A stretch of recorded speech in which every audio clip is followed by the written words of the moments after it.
Greetings, Idites. Welcome to Monsters from the Id's very first interview. Today we are sitting down with illustrator Frankie B. Washington. Frankie, welcome to the program. Hey, everybody, what's happening? Hi. Well, to start, Frankie, just tell us a little bit about yourself. Oh boy, How did you jeez. come? Uh-oh.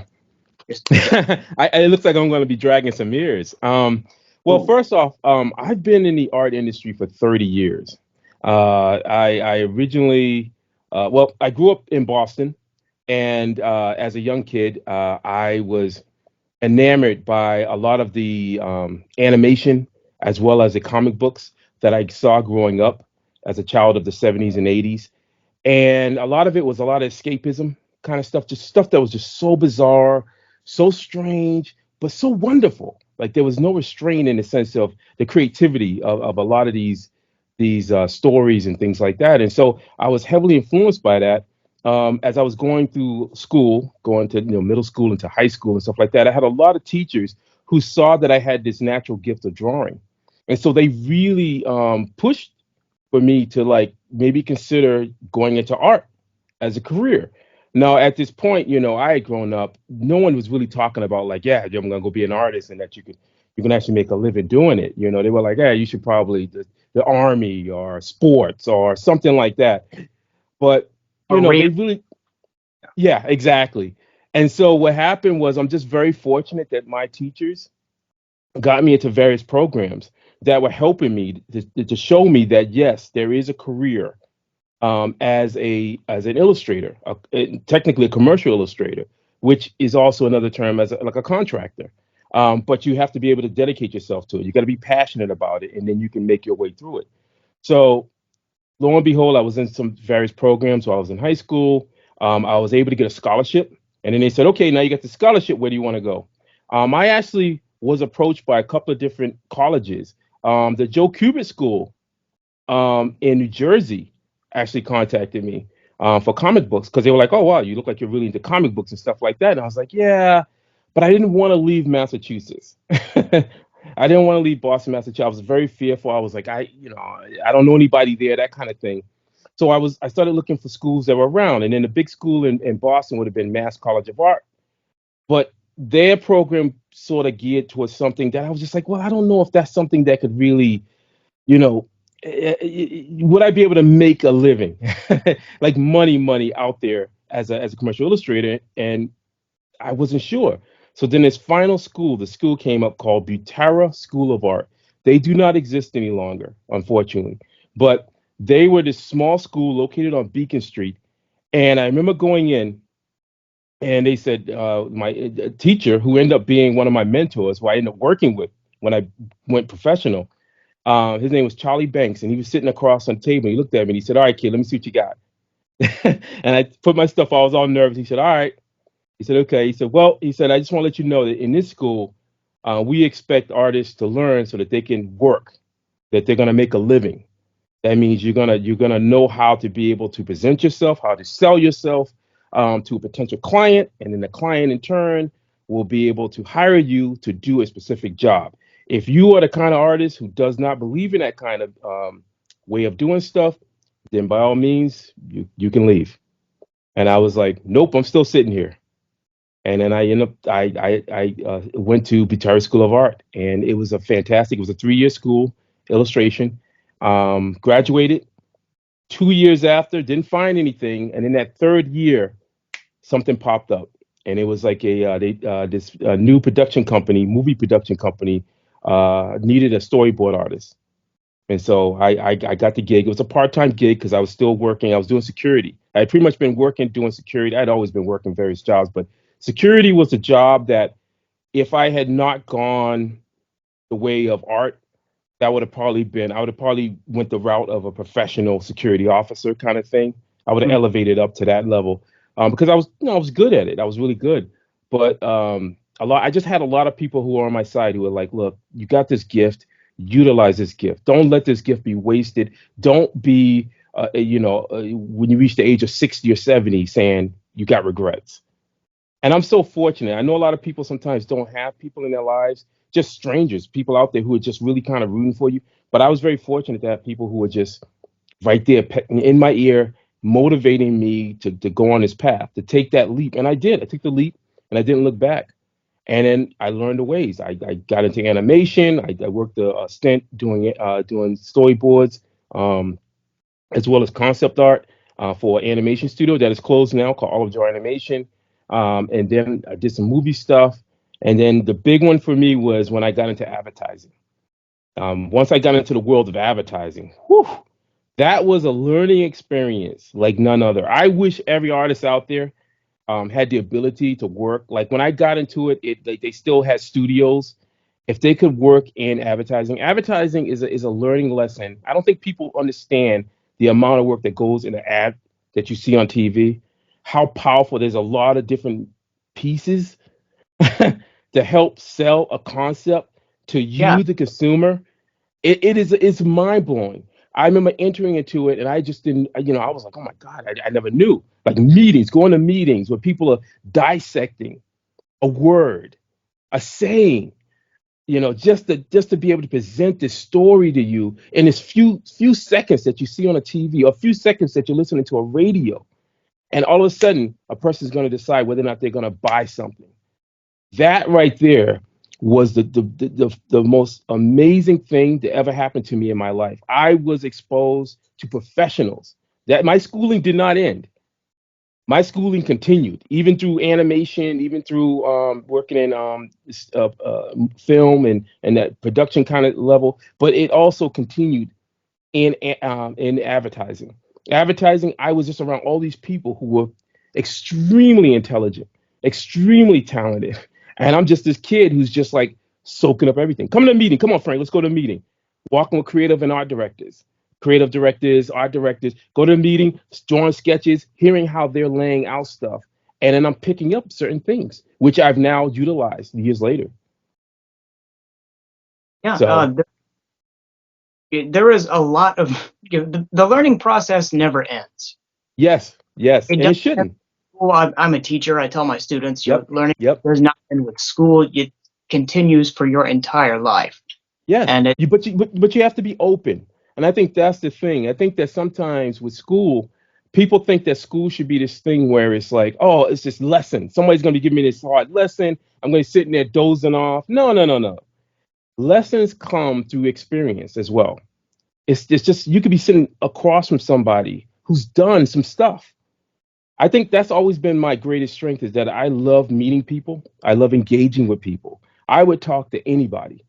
I have gone to coffee shops, and as I'm sitting there drawing, the person next to me, which is true, this really happened to me, was like a photographer for National Geographic. wow. Yeah, it was like where I was at this. It was in Boston, and I would always frequent various back in the day. I would always frequent various coffee shops. Go there, do my drum, pull my pad up, paper out, start drawing, and then all of a sudden, this guy sat next to me, had big backpack and everything, and he just started like we started talking. He said, "Yeah," he's like, "Yeah, I did some filming. I just got back from I think it was Africa or someplace." And I'm like, "Really?" And he was like, "Yeah." And he just was like laying it all out. He's like a photographer for National Geographic. And I mean, it's like you don't get those kind of experiences if you don't open yourself up Mhm. to engaging with different people. And that's the key thing, communication. You have to open yourself up so that you can get information. Now, a lot of information you may not even need or use. I mean, I always contribute this. I always look at myself as being like a gold digger, not in a bad sense, like a gold miner. Actually, I'll take not gold digger, but gold miner, where the gold miners would dig through all that earth, and a lot of times it was a lot of dirt, but occasionally they'll come across a nugget, Yeah. and each nugget is of various size. And Mhm. so one nugget could be really tiny, but you hold on to it. Another nugget could be a big nugget. Now think of that as words of wisdom. The nugget equals wisdom. Somebody comes along, you have a conversation with them in the street. They could be saying 1,000 different things. That could be a bunch of dirt. But there's always going to be something that they may say that could be an actual nugget. And then that gets pulled in. And you go, I could use that. And that's how I've always kind of treated life and stuff. That's why I love going out and I meet people, talk to people and stuff like that. I found that it benefits me immensely. That is fantastic.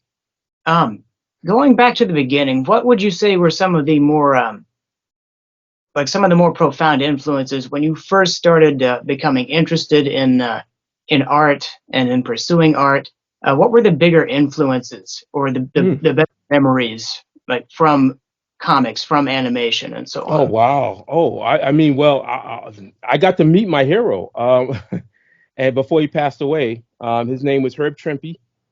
Uh-huh. Herb Trimpe was a guy who did a lot of artwork he did on the Hulk, but also the biggest book for me was the Shogun Warriors. It Hmm. was his run on the Shogun Warriors and then eventually Godzilla for Marvel Comics. That comic book is the one that changed my life. That really had like a profound like because as I was growing up, I love watching Godzilla. When I grew up in Boston, it was on WLVI channel 56 Creature Double Feature. And Yeah. I just my mother could never understand. Like she would be like, "Don't you see, boy, that those are just some minutes?" I'm like, "Nah, ma." I did my chores. I'm doing my work. She could never understand it. But once I did my chores and I would sit there and enter into the universe created by Toho and other stuff that was along that line, I was transported into this world where these strange looking creatures would be battling, and not just battling. There was always these weird sort of stories and stuff like that. Sometimes ecological, moral stories about humanity. I mean, it was just all these different things. So once I saw the Shogun Warriors comic book, I was like, oh wow, Marvel Comics is doing this, and it's giant robots, and oh my, there's a chance. And for me, like something that I would read because I love superheroes and I love fantasy, I love westerns, I love all that other stuff, but I wasn't seeing a lot of books showcasing the genre like giant robots and giant kaiju.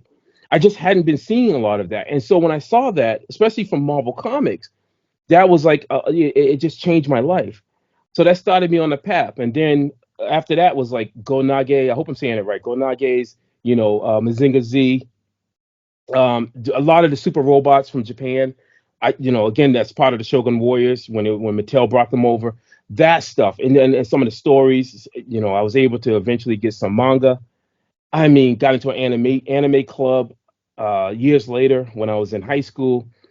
It was a heavy influence for me. I mean, Akira, a Crying Freeman. I mean, I a lot of the stories were these vast, uh, epic stories, engaging characters, things that were just things that and interesting character development and the designs.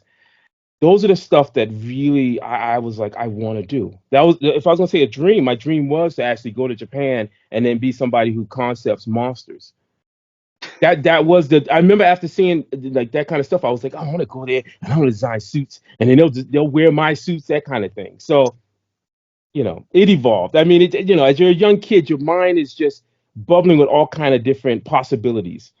But the good thing is that as time has gone on, I've been able to find a way to take those possibilities and make them into some form of reality, which is KAIJUS and Cowboys, the comic book series that I'm working on now. Excellent. And speaking of kaiju's and cowboys, um, I had brought we had you in hope of promoting the crowdfunding, the Kickstarter Yep. for the latest issue of Kaiju's and Cowboys, but it turns out uh, you've met the goal. Just I like, mean, yeah. what's that? Well, we've had four. We've had four. Well, no, yeah, we've had I think four. No, three. Sorry, four. No, I think three. My brain's scattered. I think that we've had four campaigns so far because we actually have. I don't know if you can see here. We have 5 books, Oh, 5 here, and then oh, this issue 4 campaign will be our sixth I coming see. out. Yeah, yeah. So I mean, we've had a lot of successful campaigns, but I've always told Matthew, who is my co-creator, I said, Matthew, I've never been somebody who's so kind of cocky, that kind of thing, because you just never know. I said each campaign holds onto itself, my main agenda, and I said, and both of our agendas actually, is that we want readers. I want readers. I want people to read what we're doing. I want people to invest. Like I invested in the Shogun Warriors. I want to feel that someone can invest in this story and then hopefully maybe inspire them down the line to be like, okay, maybe, I saw, these guys are in it. They're still hanging in there. They're doing it. I want to do something along that line. And I know that's such a wild kind of idealistic kind of thing to sort of dream on, but it keeps me smiling when I go to sleep, just to believe that people will read it and that they're going to invest in it, and then this could be the start of something magnificent. I mean, we don't have Stan Lee around any longer. We don't have an iconic figure who's speaking about the sense of grandiose nature of what comic books could be, and all that stuff. We don't have that anymore. It's gone. So the thing is now is that we who are in the walking in the footsteps of these giants, we now have to try to do our small part to maybe try to say, hey, look, yes, thank you. We've reached our goal, but we still got 11 days, and we want readers. We want more readers. I think I just looked today, which blew my mind. We had 65 backers. I want to get 70 backers. I want to get 100 backers. I want people in Japan read. It's more about the actual books to me. And I think that's what keeps it going. It's just like the books are getting out. I got to keep getting more books out, and such and such and such. That's the energy. That's the fire that keeps me going. But I'm also humbled by the fact that we were able, anytime we make our goal, because it's not guaranteed. I found that there's so many talented creators out there, and there's a lot of them.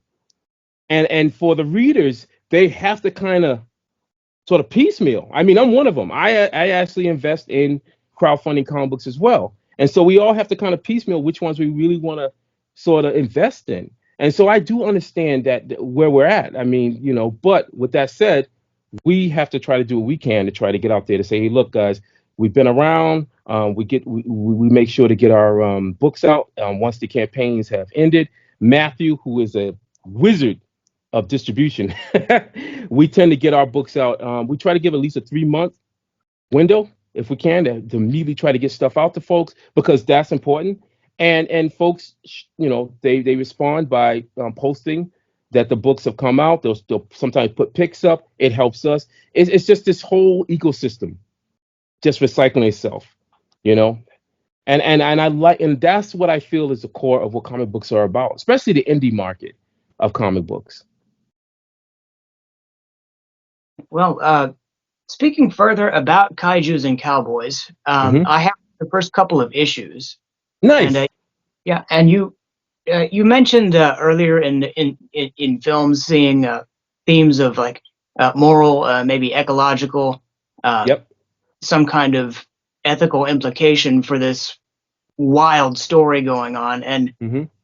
seeing in kaijus and cowboys, even in this little preface that you've got in the very beginning, Yep. a lot of potential for Yes. to address the ethics of, say, colonization, of Hmm. AI. Um, can you tell us if there are any plans to go into that at all, or is this more of a straight up action adventure deal? Well, here's the thing. When me and Matthew talked about this, because me and Matthew actually, our relationship, boy, we've been working with each other now for 7 years. Our relationship started with a webcomic series called The Secret Lives of Supervillains. And that was Matthew. Matthew brought me on. He had, found me and stuff. And I was an artist brought on and I worked with him. And then we built this relationship. And so here and there, he knew that I loved kaijus and robots and stuff like that. And so he literally wanted to create a story that I would illustrate, that we could both be a part of, and that would be really jazzed about. So out of the blue, I think it was back in 2019, he just comes out of the blue and says, "Hey Frank, how about like an idea?" We go back and forth on who came up with the whole Western thing. I feel like he said something about a Western, a cowboy, and then kaijus. And then I immediately, as soon as he said that, I immediately started drawing. And then I saw the image of Hunter Bot Bewin, the bot with no name. I immediately thought of, I love Clint Eastwood. I thought of Jet Jaguar because I've always loved Jet Jaguar's face. I said, man, I love that face, man. Somehow it's got to be incorporated somewhere. And then I love Machine Man, Jack Kirby's Machine Man. And so I said, immediately saw these images sort of coming together. And then Bwin took form. And then the dreadlocks was, of course, me. I was the dreadlocks. And That was so, next question. Yeah. yeah, and immediately I was like, I showed that to Matthew, and Matthew was like, that's it. And then I started tweaking them up a little more, and I said, well, I want to show an homage to manga anime. So his Stetson hat. I've always loved the sense of the how in anime and manga how they'll just go with these extremes and how something would be in fashion. And it was funny. I was talking to somebody, I think last month, where they said, "Hey, did you ever watch Vampire Hunter D?" And I said, "Yeah, I love Vampire Hunter D." He said, "Were you thinking about Vampire Hunter D?" And I said, "No, I wasn't at the time, but subconsciously maybe." I mean, because we see a lot of stuff, and I think that many creative folks out here, we've seen a lot of stuff. So subconsciously, our mind might be tapped into something. But once he said that, I was like, oh yeah, I can see that. Where the hat is so massive. But honestly, when I was thinking of B, when I was just like, I wanted obnoxious, massive Stetson, a Stetson kind of hat, and I could only see, and I kept thinking of the silhouette. I think that's how my mind is pieced. I was like, he's going to be the silhouette. You see these striking green eyes and his sort of mouth thing that's all green. It would give us almost Terminator kind of feel if you saw him in a silhouette. So you don't know whether or not, you just know it's kind of eerie if he was just standing there and you see this massive hat and then the emblem as well, glowing green. And the top part again is a callback to the old school kind of super robots and stuff like that with the big horn sticking out. So yeah, now with the story, Matthew sent me a outline, but back in 2019. So I had an outline of where he wanted to go. Matthew said, Frank, I could tell 12 issues. I said, 12 issues. He said, yeah. He said, I could tell 12 issues. I said, well, Matthew, I said, a lot of folks today, they usually they're into the whole 4-issue books and stuff like that. 12 issues, that's like 80s.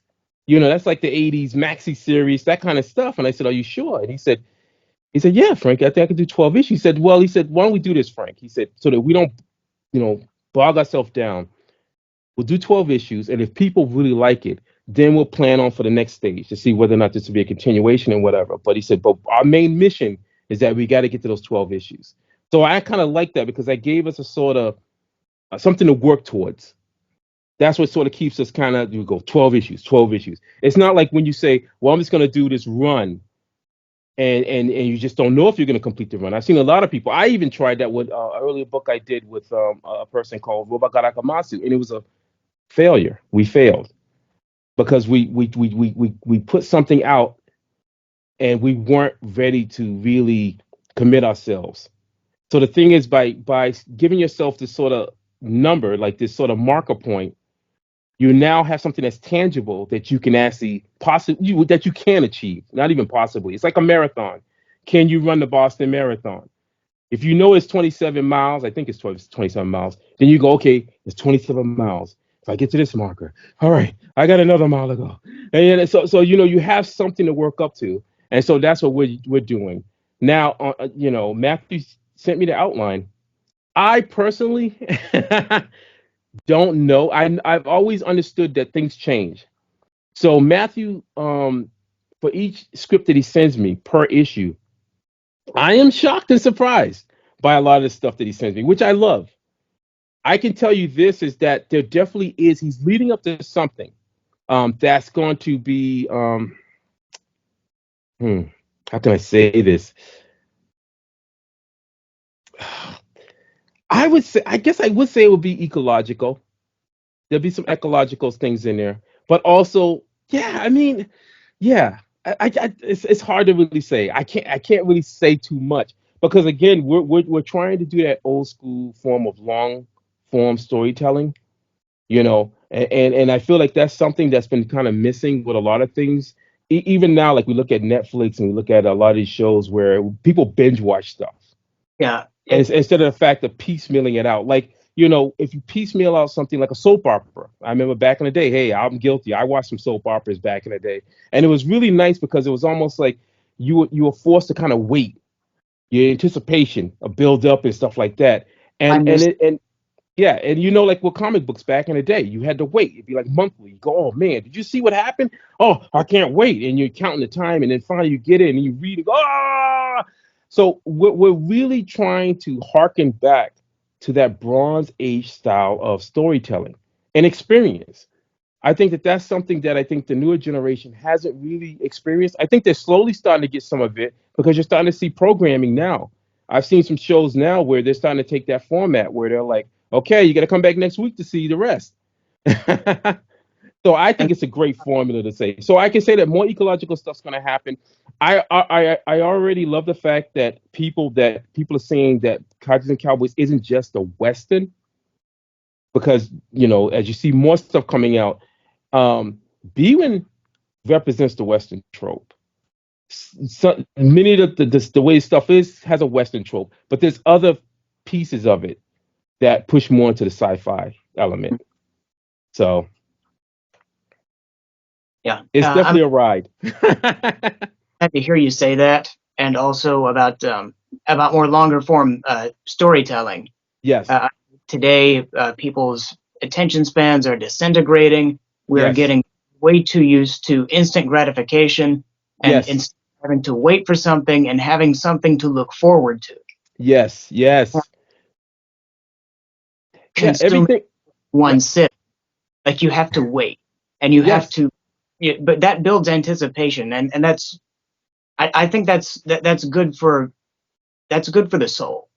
So I'm Well, very it's the approach that you're taking. well. I mean, everything can't be microwavable. Yeah, It's nice to have a decent meal when somebody comes and prepares a decent meal, and then everybody sits at the table, and we all converse while we're having a decent meal. Knowing that the person who spent their time to prepare that meal, it was a process. And I try to tell a lot of new creators is that it is about the journey. Like I can already tell you that I look at the very first book we put out was a zero issue, right? And I can look at this artwork and I can see the changes from where I'm at. Like I'm now I completed issue 7, and now I'm moving to issue in September. I'll be on issue 8. So that's one of the other things was that we understood that we're 2-man operation. And so the thing is that we really needed to get a rein on our production schedule. Because the thing is that if we're going to be doing these campaigns, we got to make sure that we can get product out to people at a reasonable time. I personally, I don't, there's no reason why someone should be waiting years to get a comic book. People should be able to get that product as quick as possible. So the thing is, as I said, Matthew, I said, we need to have at least some books ready beforehand before we start doing campaigns, which we did. We started, so we've established this amazing kind of production schedule that works for us, where we're able to produce way ahead. So we have stockpile material. It's not, but to the chagrin of our letterer, Mike, he ends up getting this stuff, and then he has to do it and stuff. But it gives him time too, a breathing point. But I can look at my artwork from zero issue to where I'm at in 7, and I can tell you that it is I can see how I'm really starting to get the flow. I'm starting to experiment. I can tell you in issue 7, I'm incorporating actual marker art. So like instead of just like the pen and ink and then digital coloring, I'm actually doing hand markering. So I may be exploring because I've always been an eclectic artist. I love experimenting, and I think that's one of the things that you would see in mangas too, where you would see like watercolor paintings, pictures with the nice line art, with some screen tone on it, and I love that stuff. And that's the kind of stuff I'm going to be experimenting with Kaiju and Cowboys. I want Kaiju and Cowboys to be an experience where you look at it and you go, oh my God, wow. So what is he going to do next? I want to keep people on their toes. I want to show my love and admiration for what came from manga and anime, but also have people understand that I am an American artist who is deeply, deeply trying to show you that American form of comic book sequential artistry is still an important part of our society. That is definitely a necessary part of our society, just as much as manga artists and in European style and so forth. So Well, excellent. Now, people might be wondering, where can we find Kaijus and Cowboys? Where can we find other notable things that that you've worked on that you would like to share? okay, well, the good thing about it is that after the campaign, so but I would say probably right now, if people can jump on the campaign, that'd be great because we have a catch up tier where you can get 1 through 4. Plus, we also have the brand new variant cover. That's a new thing too. We talked about it, and I love variant covers. I'm a collector as well, and I'm assuming I don't know if you're a collector as well. But the thing about collecting something is that it has to have a level of rarity. With collectors, it's got to be like, yeah, I'm the only one who has it, or like, that kind of thing. And so we sat back and we said, okay, this is the rule. We only have one variant cover for our campaigns, not multiple variant covers, one. And we were very fortunate to have Dope Pope. Dope Pope is the wonderful artist who actually did this figure. He designed this figure. Oh, that is nice. There he goes, Bwin. We had this last year. We had this character last year on a campaign for August campaign. We called it print on demand. So if it was a tier, so if people, went for that tier, they would get books, some stuff, and then they would get this character, this figure. And unfortunately, one person only went for it. So we had to sort of have a meeting about it. And we said, look, if one person only wants to go for this, then we can't validate, doing this guy right now. So we've kind of put it on hiatus. But I got to figure.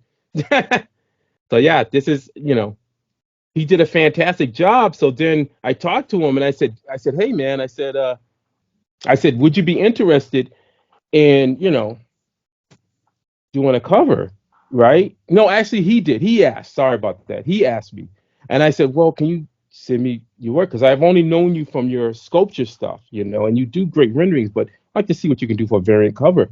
And so he sent me a bunch of stuff, and he sent me the image that really blew me away was the one of the character from Star Wars, Bane. Cal Bane, the Western guy. He was on the Mandalorian.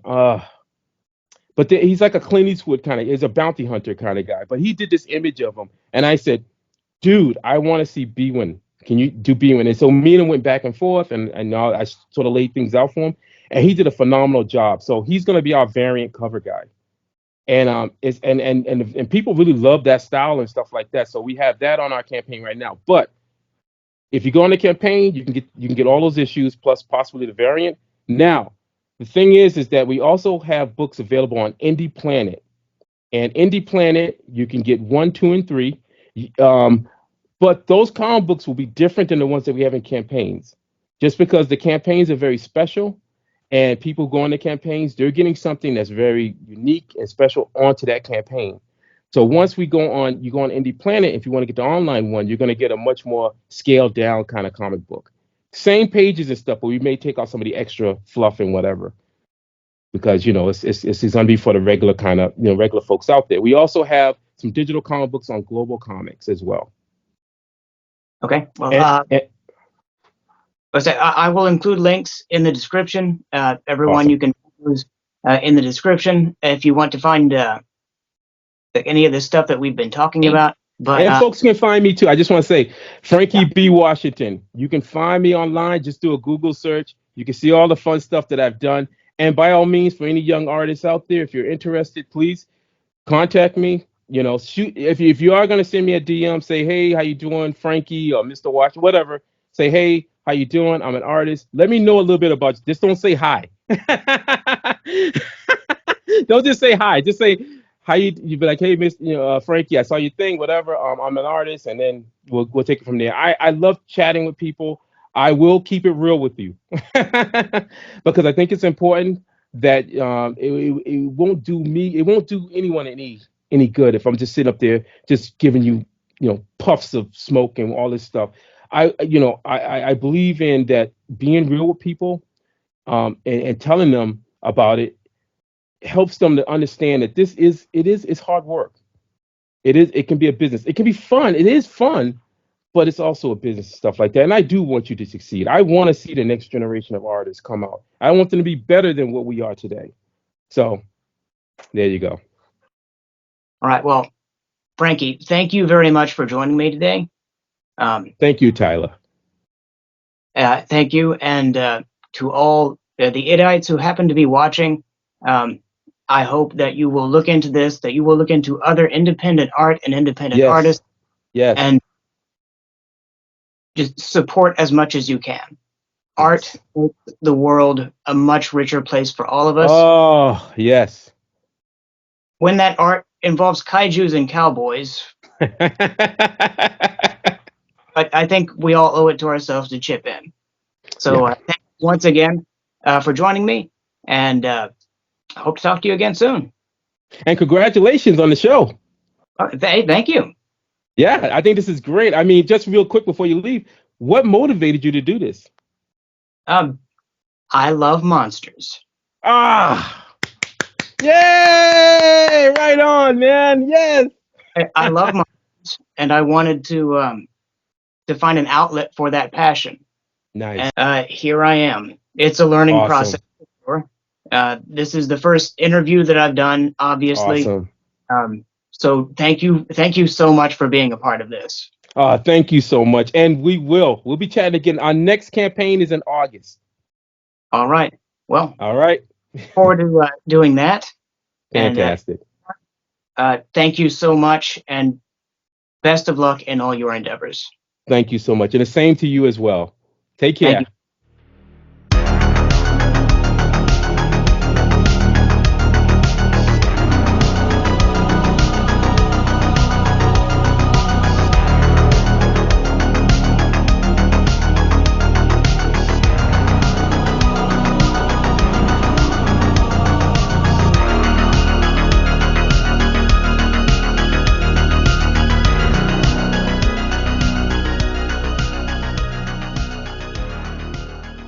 All right, 3, 2, 1.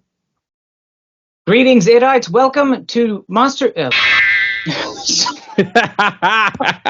I love it. Cut.